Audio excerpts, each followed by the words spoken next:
കൊട്ടിയൂർ വൈശാഖോത്സവം തൃക്കലശാട്ടത്തോടെ സമാപിച്ചു. ഇനി 11 മാസം അക്കരെ കൊട്ടിയൂർ പ്രകൃതിയുടെ മഹാനിശബ്ദതയിൽ ലയിക്കും. പരാശക്തിയുടെ വാൾ മുതിരേരിക്കാവിലേക്ക് തിരിച്ചെഴുന്നള്ളിച്ചു. വെള്ളിയാഴ്ച രാവിലെ ചോതിവിളക്കിലെ നാളം തേങ്ങാമുറികളിലേക്ക് പകർന്നതോടെ തൃക്കലശാട്ട് ചടങ്ങുകൾക്ക് ആരംഭമായി. ഞെട്ടിപ്പനയോലയും മുളകളും കൊണ്ട് കെട്ടിയുണ്ടാക്കിയ ശ്രീകോവിൽ പിഴുതെടുത്ത് തിരുവഞ്ചിറയിൽ ഇട്ടു.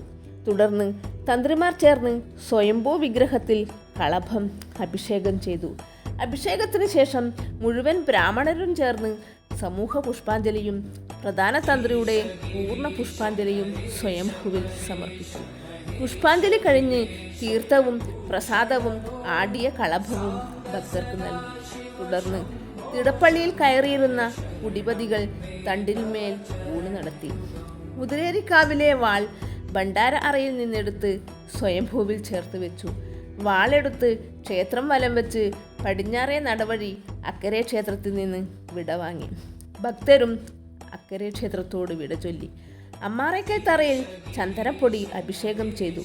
ഭണ്ഡാരങ്ങളും തിരിച്ചെഴുന്നള്ളിച്ചു. സന്നിധാനത്തു നിന്ന് പ്രധാന തന്ത്രിയും ഓച്ചറും പന്തക്കിടാവും ഒഴികെയുള്ളവർ പുറത്തുപോയ ശേഷം രാത്രബലി ആരംഭിച്ചു.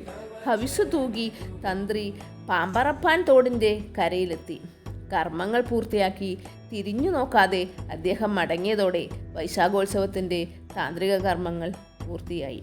ബലിബിംബങ്ങൾ ഇക്കരെ കൊട്ടിയൂർ ക്ഷേത്രത്തിൽ പ്രതിഷ്ഠിച്ച് നിത്യപൂജകൾക്ക് തുടക്കമായി. ശനിയാഴ്ച വറ്റടി ദിനത്തിൽ സ്ഥാനിക ബ്രാഹ്മണർ സ്വയംഭൂവിൽ അഷ്ടബന്ധം ആവരണം ചെയ്യും. ഒരു ചെമ്പു ചോറ് നിവേദ്യവുമായി സമർപ്പിച്ചു മടങ്ങും. ഓം നമഃ ശിവായ.